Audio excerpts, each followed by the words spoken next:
ക്യാൻവാസിൽ വർണ്ണ പേപ്പറുകൾ കൊണ്ട് ദൃശ്യചാരുതയുടെ പുത്തൻ കലാനുഭവം പകരുകയാണ് പ്രവാസിയായ ഉണ്ണികൃഷ്ണൻ. ദുബായിൽ ജോലിക്കിടെ ലഭിച്ച വിശ്രമവേളകളിലും മറ്റുമായി 50ഓളം കളർ കൊളാഷുകളാണ് ഇയാൾ നിർമ്മിച്ചത്.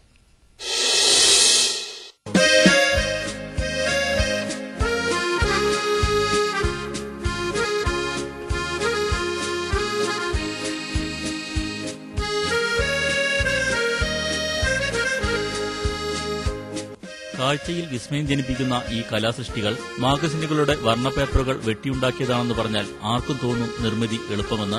എന്നാൽ 10 ദിവസം വരെ സമയമെടുത്താണ് ഓരോ സൃഷ്ടിയും പിറവിയെടുക്കുന്നത്. ദുബായിൽ ഹാർട്ട് ഓപ്പറേഷന്റെ വിശ്രമവേളയിലെ ബോറടി മാറ്റാനാണ് കൊടുങ്ങല്ലൂർ ശ്രീനാരായണപുരം സ്വദേശിയായ ഉണ്ണികൃഷ്ണൻ പെയിന്റിംഗ് കൊളാഷുകൾ നിർമ്മിക്കാൻ തുടങ്ങിയത്. ഒരു കൌതുകത്തിന് തുടങ്ങിയ നിർമ്മാണം പിന്നീട് സ്ഥിര ഹോബിയായി. ഇപ്പോൾ 50ഓളം ചിത്രങ്ങൾ ശേഖരത്തിലുണ്ട്. വർക്ക് ചെയ്യാനുള്ള സാഹചര്യം എന്താണെന്ന് വിചാരിച്ചാൽ ഞാൻ പ്രവാസി ജീവിതത്തിലെ ഒരു ചെറിയ ബ്രേക്ക് കിട്ടി. ആ സമയത്ത് എന്തെങ്കിലും ഒരു ക്രിയേറ്റീവായിട്ട് എന്തെങ്കിലും ചെയ്യണമെന്ന് മനസ്സിൽ തോന്നി.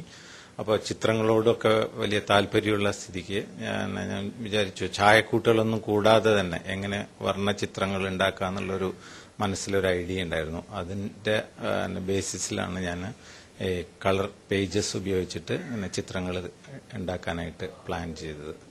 ഖലീജ് ടൈംസ്, ഗൾഫ് ന്യൂസ് എന്നീ പത്രങ്ങളുടെ വെള്ളിയാഴ്ച ലക്കങ്ങളിലെ വർണ്ണ പേജുകൾ വെട്ടിയെടുത്ത് ഒട്ടിച്ചാണ് മിക്ക ചിത്രങ്ങളും രൂപപ്പെടുത്തിയത്. തെർമോക്കോൾ, ചാർട്ട് പേപ്പർ എന്നിവയാണ് പ്രതലങ്ങൾ.